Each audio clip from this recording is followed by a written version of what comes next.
চৰকাৰীভাৱে কঠীয়া আনিছে সেইটো কঠীয়া এতিয়া আমি ল'ব নোৱাৰোঁ, পানী নাই এতিয়া এডোখৰ পানীটো বেছি হৈ আছে, সেইকাৰণে আমি সেইটো কঠীয়া আমি ল'ব নোৱাৰোঁ। আৰু সেইটো কঠীয়া আমি সেই জাত কঠীয়া ৰুইও পোৱা নাই, যদি ৰুলোহেঁতেন যদি কঠীয়াটো উপযুক্ত হ'ল তেন্তে ওখ নহয়, এতিয়া পানী নাই যে এডোখৰ পানী বেছি হৈ আছে, সেইটো কঠীয়াটো আমি ৰুব নোৱাৰোঁ।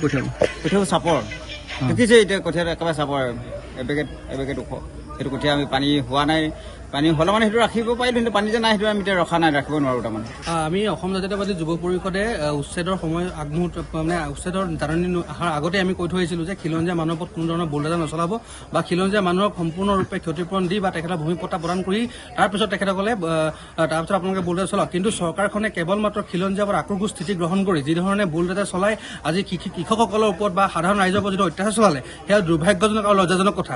আমি ধিক্কাৰ জনাইছোঁ অসম মুখ্যমন্ত্ৰী ডাঙৰীয়াক, তেওঁ সদনত বহি কিন্তু মই অসমীয়া পাছত মুখ্যমন্ত্ৰী বুলি কয়, কিন্তু কামে কাজে কিন্তু সম্পূৰ্ণ খিলঞ্জীয়া বিৰোধী স্থিতি আছে। গতিকে আমি অসম জাতীয় যুৱ পৰিষদে এটা খুব স্পষ্টকৈ কৈছোঁ যে এই আমাৰ লখিমপুৰ ঢকুৱাখনীয়া চিৰুংচুক গাঁৱৰ লগতে এই গুণগুণ চেতিয়াৰ ঘৰৰ যি কৃষিভূমিত অত্যাচাৰ চলাই যুদ্ধদাঙ্গী পৰিৱেশ সৃষ্টি কৰি অত্যাচাৰ চলালে, তাৰ যিজন মণ্ডল আছিলে সেই সময়ছোৱাত অৰূপ হাজৰিকা নামৰ মণ্ডল দুগৰাকীক অতি শীঘ্ৰে কঠোৰ ব্যৱস্থা গ্ৰহণ কৰক তেখেতৰ ওপৰত।